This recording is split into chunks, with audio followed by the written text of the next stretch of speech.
This is your Places Call. You're listening to Theatrical Thoughts. I'm Emily Wyra. And I'm Jessica Fight.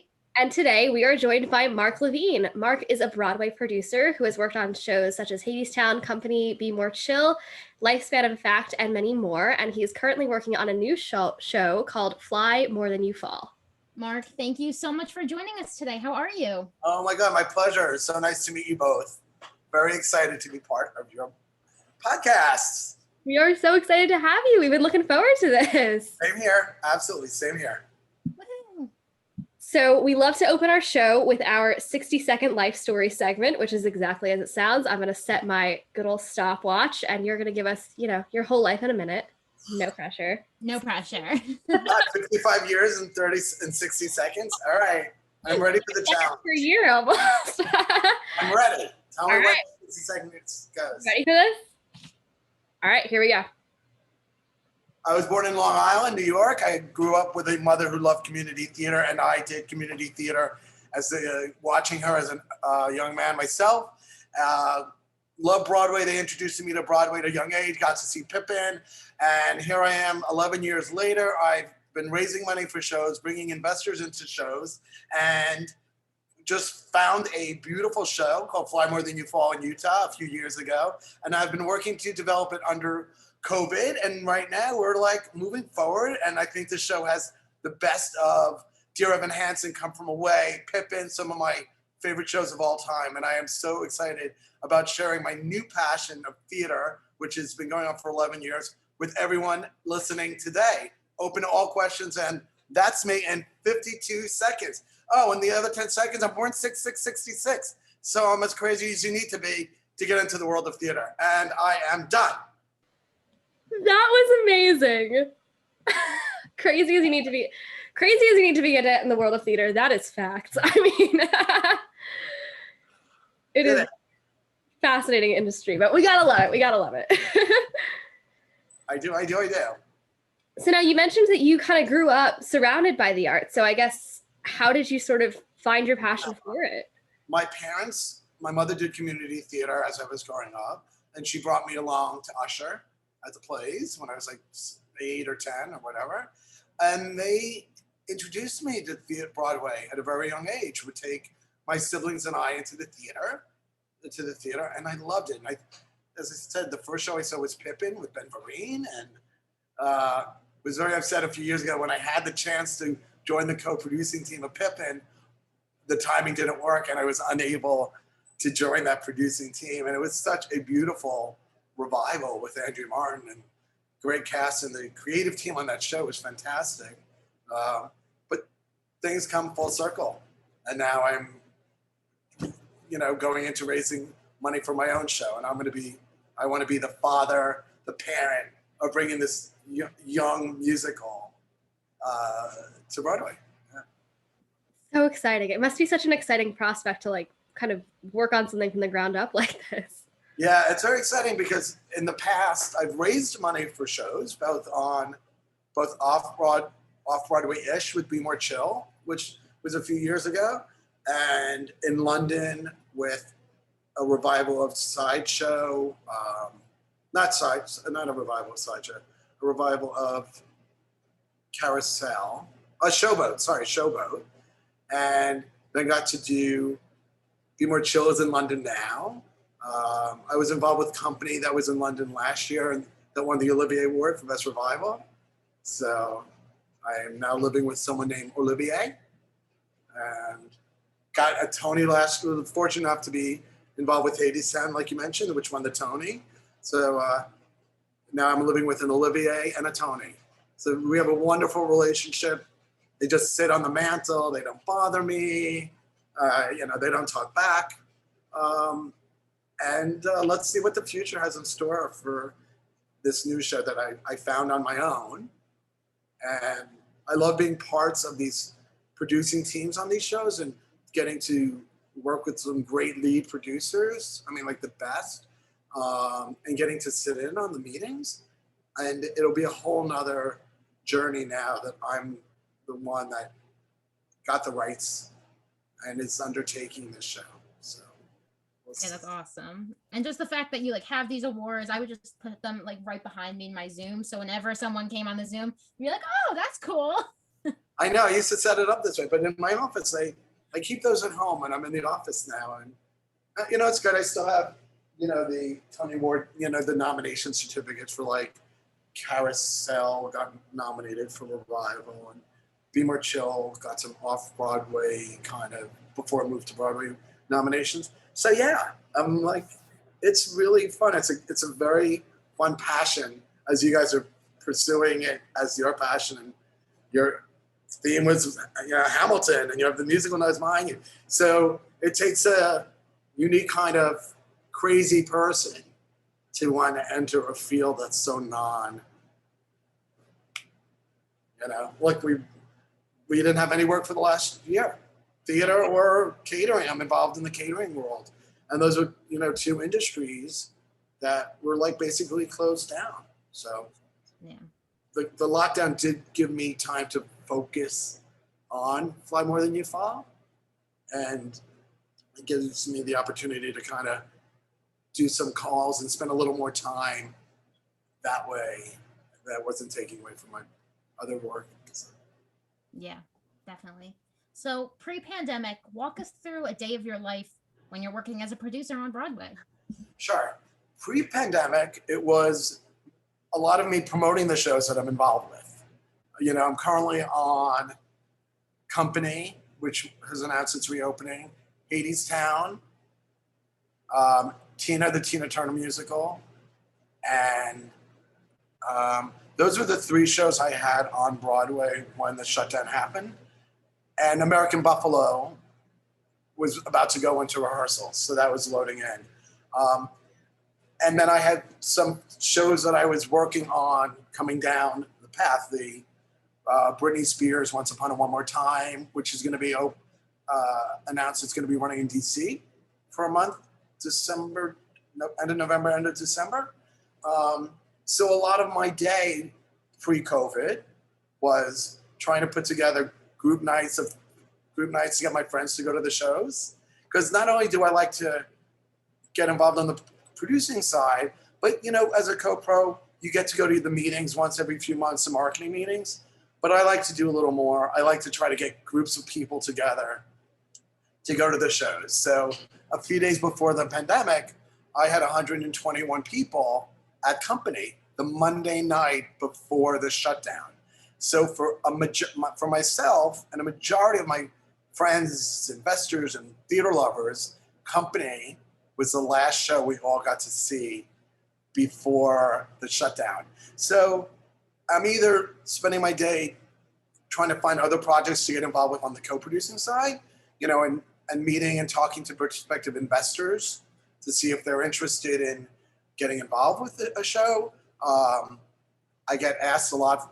I get a lot of emails from creative people asking me to read their scripts, or people involved with the show asking me to help them raise money.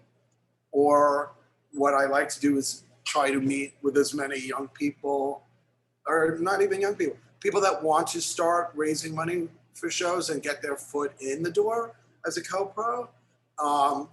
So I spend a few hours a week talking to students or parents, friends, kids in high school who are like just very involved with theater and trying to share my experience, and trying to just talk about theater, getting them involved, or how do they get involved, or how will they go about raising money for shows, which is a lot of what the co-producers do. Co-producers we're the money raisers, and I have to raise. I'm not someone with unlimited funds who could just like write the check. I have to hustle and, speak to 100 people. The minimum raise usually to get involved with a co-producer credit is anywhere from $250,000 up, slightly a little bit less on a play, but it's hard. I don't care if you're 20 or 120, asking people to trust you by giving you their money to put in a show, it's a lot of work. But theater is a passion investment. It's a lot of fun. And hopefully we get people involved with shows that they're passionate about, that hopefully will make money. But it's for investors, it's being, or for co-producers, it's being part of the process, like going to the opening night and, if the show's a hit, getting access to getting house seats.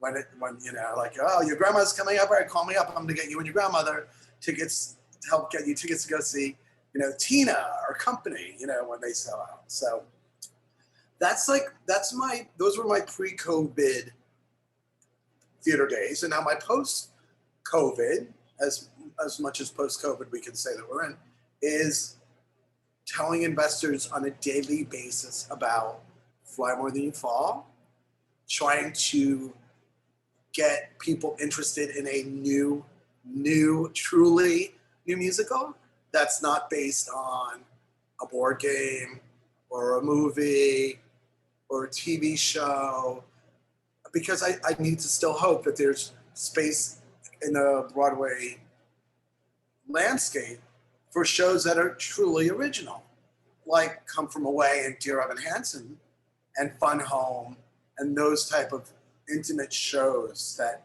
you really needed investors and people behind you that agree that there needs to be new material by new writers and music that isn't based on pre-existing material or someone's songbook. And I love jukebox.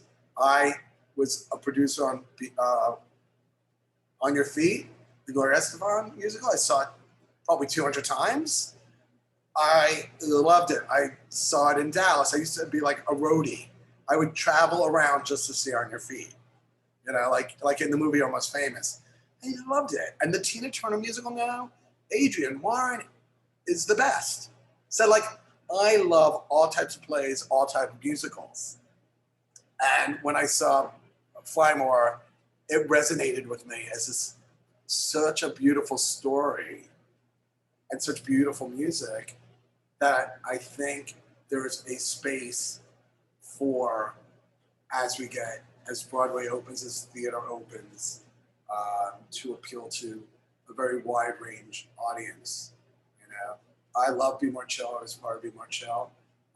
The target audience, it made it a little tough for it to be the success that it should have been. And I think with Fly More, we have a show that's more for the moms, the grandmoms, the grandkids, the dads, the families. It's a universal story that really will resonate as people start to learn more and more about it. Yeah, absolutely. So, I would love to hear more about sort of the storyline of it and how the piece has evolved and what stood out to you when you first saw it. You said it really resonated with you. Yeah, it started about, I want to say 4 years ago at Syracuse University, where they did their first workshop. Didn't hear about it. I didn't go to Syracuse. My nephew goes there now, so I visited it recently. But then about a year or so later, they did a workshop of it in New York, a 29-hour reading. Again, wasn't involved with it. This was in, like 2 years ago. And then the Utah Valley University was there in New York in the room where it happened, just to throw a little Hamilton reference. And they brought the show to Utah. And one of my former cater waiters had posted on Facebook that he was flying out to Utah to perform the role of the father in the show. So I'm thinking, I'm going to fly out to Utah. I'm going to go for a weekend. I'll stay in Salt Lake. I'll take a 45-minute car to see the show on a Friday and Saturday night. And no, support my friend. And the night I went, I just fell in love with the music. I honestly thought, I'm like, okay, the story's good. It's a little confusing to me. But the second night when I went back and I understood it a little more and the story was a little clearer, I laughed, I cried, I walked out of the theater like uplifted. It had all those emotions there that really resonated with me. And when I was watching it the second night, in more of a producer eye, because the first time I went, I was like, I'm going to see it to support. No, I had no other expectations. But after that first night, I thought, let me see if there's maybe a commercial sense to the show. And I looked around the audience, and I saw people so engrossed and so engaged with the show. And then after the show, the writer, the lyricist, Matt Segre, did a talk back with some of the cast members. And it was so engaging. Like I was like on the edge of my seat, hearing him and the young members and the members of the cast talk about what the show had meant to them. The story's about a young girl who wants to be a writer. She's 14 years old, and she's writing her story about a bird with no wings. So the bird is also another character on the stage as she's creating this fantasy story. Yet the girl, Malia, central character, is afraid to try to climb up that mountain because she's afraid what awaits her if she gets up there if her wings are broken. So it's about her trying to pursue her dreams to climb and to keep reaching forward, but afraid. And she finds out so when she goes to writing camp, the kids mock her. Oh, you're writing a story about a bird in the wing. So cute. And she's like, F this, I'm out of here. Like, I don't need this. And she meets a guy that's going to become her best friend. And they sing a song, the title song, live each day you're living, live each day you've got. Don't let fear and madness bring you sadness. That's a lesson I've been taught. Open up your mind and you will find that you can fly more than you fall, which is such a touching, and I listened to the song a lot under COVID, right? It's like, because we all, didn't know what was out there for us. And do we just stop doing what we're doing and like sit in our beds or in our living rooms? Or do we just keep moving forward and, keep reaching to the top of that mountain, because you will fly. I know this sounds, you will fly more than you fall. I mean, it was just a beautiful message. And in the theater, they had a clothesline with paper birds, and audience members wrote messages to people that they had lost of cancer and brought pictures. And I'm thinking, this is something that should be done in every high school, in every college. It can be done from Seoul, Korea to Salt Lake City, because they've already done Salt Lake City. Now we need to get it to Seoul.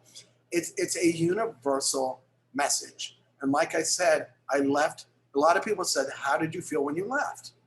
Right? Like, what's your takeaway from this theater, which is a shared experience that we all go to theater to be together. And it's what I said before. I laughed, I cried, but I left like uplifted. It's not a cancer story anymore than Come From Away's a 9/11 story. This is a story about pursuing your dreams and not, even in the face of adversity, and with some really cute, catchy music. Like, I left humming the music, and I'm not a good singer, but I still left singing it, and the songs stick in my head, and I can't wait for you to delve into the music and let me know your thoughts, because I love hearing people's opinions on it, because we're still in such that beginning stage. Like, people say, investors say, can I give you a comment about the script? And I'm like, yes, I want everyone to feel part. Every investor, every co-producer, I want this to be I'm building a family, right? I'm building the Flymore family, and we're now, we're about to announce our director. And it was very important to both the writer and lyricist that we bring in new voices, female voices, BIPOC voices, not because that became a very political thing in the past year and a half, but because when they wrote this story 5 years ago, they had that in mind for the story. So I reached out to 4 female directors under COVID, because again, I was doing it on my own, didn't hire anyone. And one of the director we hired, who will be announced shortly, emailed me that night, and she said, Mark, I've never cried when I read a script. She says, this is my story to tell. I lost both my mother and father to cancer. I lost my 21-year-old brother to cancer. I am Malia. Like, I am that central character. And this was 6 months ago. And 3 months ago, when we were about to sign her, I said, tell me your vision. I want to make sure it matches the writer. And the vision was exactly the same. I had take the beginning and make it a little clearer for the audience to understand. Make it less YA youth audience and make it for everybody. And she's like, that's it. And here we are. They've started reworking the script. We're waiting to announce her, but she's a wonderful female director outside of Chicago, who's been doing some great stuff there. But this will be her first, what we hope, Broadway bound. That is incredible. Okay, I got chills so many times when you were talking about this. You're like, when can we see this? Well, you can hear the music soon.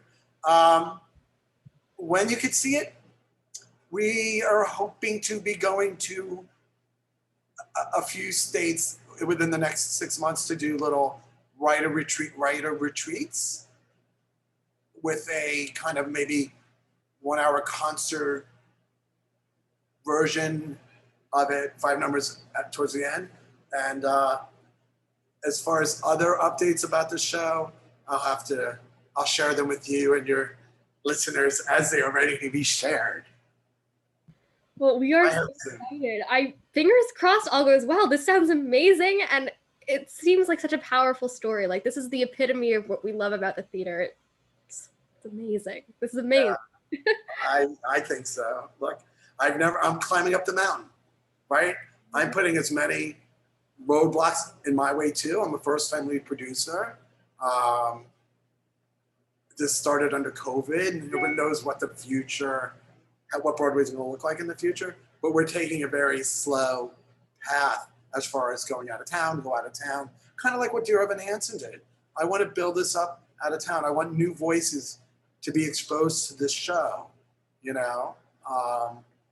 I went to Indiana University for 2 years. My writer and lyricist went to Indiana. The show takes place in Indiana. So maybe we'll be in Indiana doing something, who knows, right? But for me, it's about getting new voices on the creative side and on the investor side and on the co-producer side. And I want to help people learn how to be a co-producer on a show, how do you do the things you need to do to get that seat at the table and to go to the marketing meetings and the advertising meetings. And I want people to be a bigger part of the process than I necessarily were on some of the shows. And, you know, everyone runs their organization differently. And I am lucky. I've loved the lead producers I've been able to raise money for and observe them. I hope I can be that guy. Yeah, that's amazing. I will be. So I guess, what about the show do you think is the most unique? I mean, besides the fact that it's completely original, like what else do you think about it is so unique? I think that it's just a beautiful, both the writer and the lyricist lost a parent to cancer. So that's what they bring to the show. They're two guys out of New York that's their story, right? The first director that we worked with under COVID is a female artistic director out of Chicago, and her mother is a cancer survivor, and she's a mom. So she was able to work this script with the guys, bringing on that mom, daughter of a cancer survivor, female voice. So having her voice on it brought the script from like 72% Broadway ready to like 81% Broadway ready. And now we have another female voice on the show, a BIPOC director, who lost both of her parents and her brother. So by getting her now on it, it's like the progression of what a show should be as it makes its way to Broadway. So that's very exciting. The changes that they have in store for the script, although I haven't read them yet, they just told me. I'm not a writer. I'm not, it's not my strength, is also very exciting for me. Like that you're going to take those 20 minutes in the beginning and change it so that'll really make a really interesting impact on the show.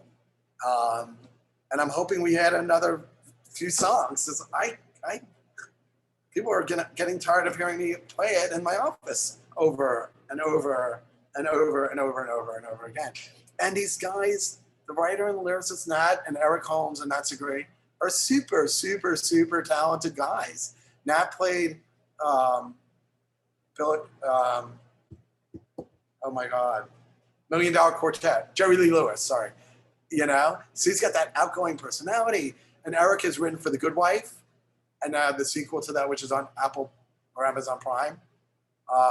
So they both bring like different skills, and they work really well together. And this new director is just going to even push it further. So that makes me motivated to wake up every day and like spend some of my day talking about the show and trying to push my passion onto others, because people get nervous investing in Broadway. It's like kind of a very risky gamble. But, you know, by hearing my passion and listening to the music, and as it progresses, we were in New York Theater Barn last week, that we did 2 numbers on the New York Theater Barn with wonderful actresses, Merritt Marsh, who plays little Tina and Tina Turner, Stephanie Park, who was in Hamilton, and Nicholas Olaferi. They did 2 of the songs, and my parents listened, and they're like, "Oh, we get it now. We get this musical, this Flymore musical that you're doing. Yeah, like we get it." I'm like, "Oh, thank God," right? Yeah, they're big musical people, but it was hard to explain to them like in the last 5 months, like, "Yeah, I'm doing a musical. It's called Flymore the Fall," and they were like, so getting my parents to actually get to see this and see what we're doing was great. Like that. You know, so we had a fun show. In Utah, they said, you know, Broadway or bust, could this be the next Dear Evan Hansen? I'm like, I would love to be half the success of Dear Evan Hansen or Come From Away. Again, like 2 shows I absolutely love, and I'm not involved with either one, but I talk about them like they were like my children. I love the teams behind those shows, and it's just great. Okay, your passion for the show, this is making me so excited. I can so see how everybody can get behind this. Like, I'm waiting for this to go so far. I'm so excited to see this. Yeah, thank you. I hope so. So I'm really curious, you know, you're mentioning Dear Evan Hansen, Come From Away, obviously Fly More. You know, these are all original works, and I think that there's something to be said for that. So why do you think that it's so important to have these original stories on Broadway, and how do you hope that Fly More can sort of hopefully play into that if it goes? Yeah. I think it's important to have original musicals on Broadway, because there are so many creative people out there. So many people. I see them daily, you know, working with them with my catering and event company and staffing. There's so much talent out there that there needs to be people that are going to try to promote newer work and work done by these artists. Because if we can't get more new musicals or new plays, both plays, musicals, if we can't get more originality on Broadway or on stage, then everything's just going to be rehashed material. I was reading a newsletter, one of the Broadway newsletters a few weeks ago, and they listed 10 shows under development, and they were all based on a movie or a TV show or something else. For me, that's not really a new musical. Like, that's an adapted. It's like the Oscars, right? There should be a category, maybe new musicals and adapted from pre-existing. I'm going to probably get so many people yelling at me for saying that, but it is what, you know? A new musical should be new writers creating new music based on an original type story. And that's what Fun Home did that so beautifully, or Putnam County Spelling Bee, or Godspell, or Pippin, right? So we need people to still get behind, whether it's co-producers, investors, the media. We need there to still be a space for that to come. And I think Fly More has that same intimate, we're making it a very intimate type of show like Come From Away has a cast of 10 or 12 with a very simple set that works to telling the story of the show. You know, it's a beautiful story that doesn't need crazy sets or crazy costumes. And you go out and you leave still feeling like, oh my God, this show is great. You know, this Flymore takes place in a high school. Like, I don't need the students in Lululemon or Giorgio Armani or Versace. You know, we need to tell a story and let the music and the story be what ties people together to the show.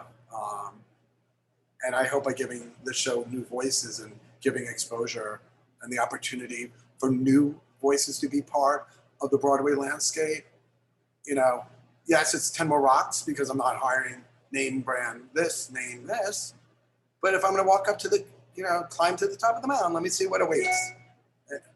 You know? I think that's. So that's why I feel that truly new musicals. I would keep playing with the idea of titling it truly, you know, Fly More Than You Fall, truly a new musical. So when they say, and the Tony goes through truly a new musical, you know, then we know we can all run up on the stage. But that's what we have. We really have truly an original musical that can relate to every country, to every state, to every high school. You know, there's nothing controversial. Like I said before, it could play from Saudi Arabia to Salt Lake City. You know, so it's a universal show with a universal message. Mm-hmm. And that's so important. Yeah, that's amazing. So how can listeners get involved and support Fly More Than You Fall as it tries to make its way to Broadway? That's a great question. I didn't even know. Let's say we have a Facebook page. Fly More Than You Fall has a Facebook page that we will be updating more and more as things develop. Fly More Than You Fall has an Instagram page. Gemini Theatrical Investors is on Instagram, and Gemini Theatrical Investors is also on Facebook. And you could follow Marc MRC Levine also on Instagram. And we are going to try. We're going to try to make theater goers around the world a part of our process. And we want to share, as our show makes its journey to wherever that, you know, however high up the mountain we get, we are going to be I don't say oversharing, but we really want to get people involved. And we are going to make theater goers from 10 to 110, whether it's in New York or anywhere, feel part of the process. And the writer and the lyricist are very much on the same page with me that we want to, you know, share it. Like, Gemini Theatrical started a TikTok page. You will not see me doing any of it, but you know what? Maybe I'll lip sync Fly More on TikTok.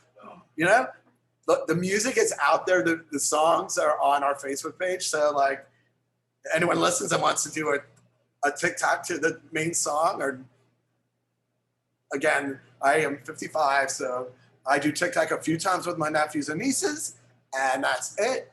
But we want to embrace all the social media platforms so that we can share this show and the journey that this show is going to be taking, whether it's a 1-year journey, 2 years, 3 years.